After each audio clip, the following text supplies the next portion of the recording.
साथियों, दुनिया में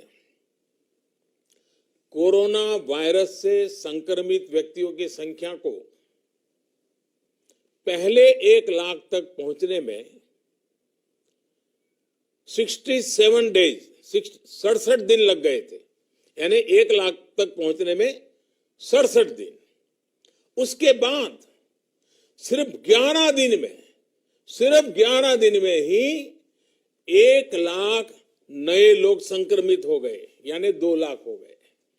सोचिए, पहले 1 लाख लोग संक्रमित में होने में 67 दिन लगे और फिर इसे 2 लाख लोगों तक पहुंचने में सिर्फ 11 दिन लगे।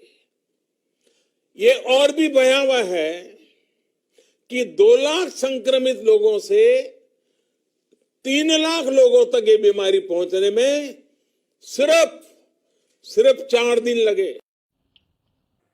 नमस्कार मित्रों, आपने भारत के प्रधानमंत्री श्री नरेंद्र मोदी जी के वक्तव्य को ध्यान से सुना होगा, जिसमें उन्होंने बताया कि WHO की रिपोर्ट के हिसाब से जो कोरोना वायरस है वो पहले 67 दिन में 1 लाख लोगों तक पहुंचा, फिर मात्र अगले 11 दिनों में वो 2 लाख लोगों तक पहुंचा और उसके बाद मात्र 4 दिनों में 3 लाख लोगों तक पहुंच चुका है। हम लोग बहुत अनेकों वर्षों से जनसंख्या के ऊपर कार्य कर रहे हैं। उसी से संबंधित, इसी से मिलता जुलता, माननीय प्रधानमंत्री जी के वक्तव्य से मिलता जुलता कुछ जानकारी मैं आपको देना चाहता हूं।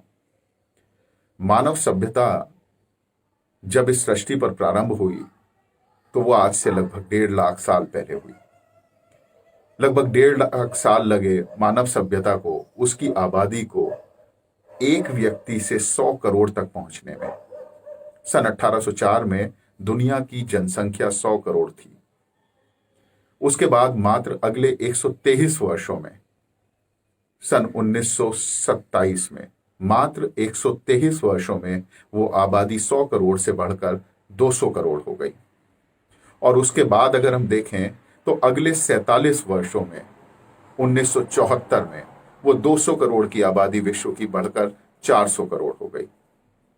और उसके बाद अब तक 46 वर्ष बीत चुके हैं और वो 400 करोड़ की आबादी 800 करोड़ हो चुकी है।